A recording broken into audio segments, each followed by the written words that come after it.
excited to be here and kick things off today. As Sal mentioned, I'm Hadley, and when I was a little kid, I desperately wanted to be a vegetarian. I begged my parents to let me not eat meat. I couldn't understand why we would want to eat meat. And my parents tried, but at the time there weren't resources and tools and products available that would let me be a vegetarian. And since that point, I have navigated a very complicated and tumultuous relationship with food. I learned I had food allergies. I was eating too much, too little through formative years.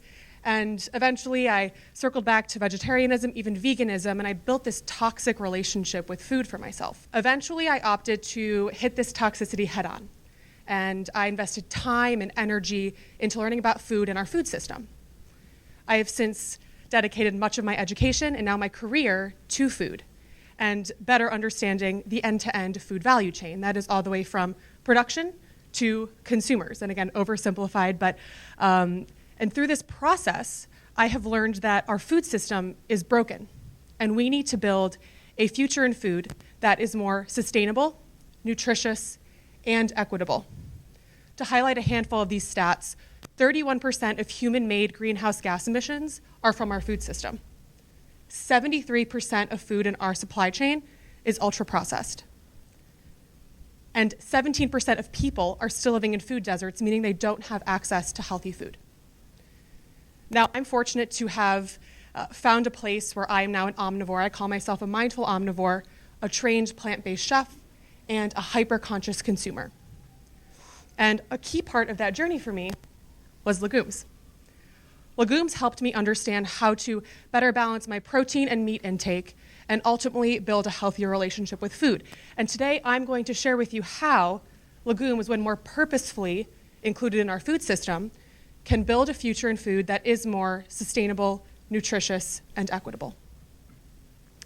So we're going to focus on two key areas: the production processes in our food value chain all the way to the other end, and the consumer and the innovative products coming out that are legume-centered. So when looking at production practices, I'm going to discuss regenerative agriculture, which is not a new way of farming, but it's a way of farming that actually focuses on our soil. Because when we have healthy soil, we can grow healthier food and actually contribute to a healthier environment. Healthy soil can actually absorb carbon from the air and combat some of those emissions that I mentioned. And there are a multitude of other benefits outlined here that regenerative agriculture can contribute to our communities. Now, legumes in regenerative farming, I've outlined here core principles of regenerative farming, and you can see that legumes can be actually a catalyst for regenerative farming. They can be used as cover crops in crop rotations, and ultimately, legumes have a unique ability to fix nitrogen in the soil, which contributes to a healthier soil ecosystem, and actually can decrease or even eliminate the need for fertilizers that have nitrogen in them. So, what does this mean for you as investors? Keep an eye out for companies, technologies, and tools that are actually democratizing and enabling regenerative farming practices. Technologies that track carbon emissions like Regrow or Perennial, and other companies that are tracking the soil quality like Yardstick and Trace Genomics. Now, coming out on the other end of our food system, let's talk about the consumer. And first, I'm going to discuss the health benefits of beans, because there are many. Legumes can contribute to a healthier heart, can help combat obesity, and they're ultimately an extremely nutrient-dense product. Most legumes don't actually have all 9 amino acids that are required to be a complete protein. But when paired with a whole grain, you have a complete protein that is just as protein dense and more nutrient dense than animal products.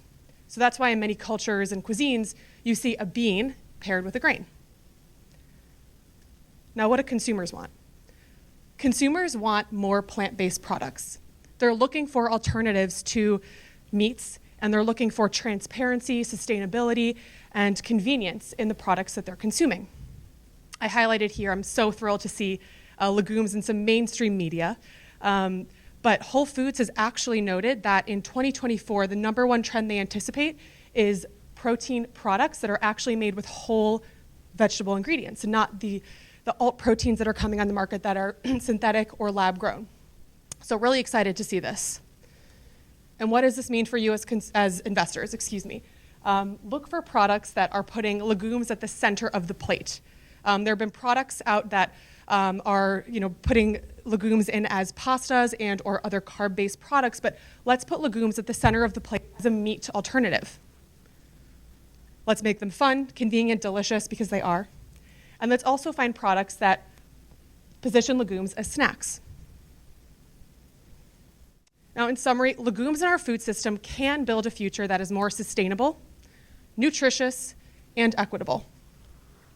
In terms of sustainability, they can contribute to regenerative agricultural practices, they can help fix nitrogen in the soil, and sequester carbon, absorb carbon from the air.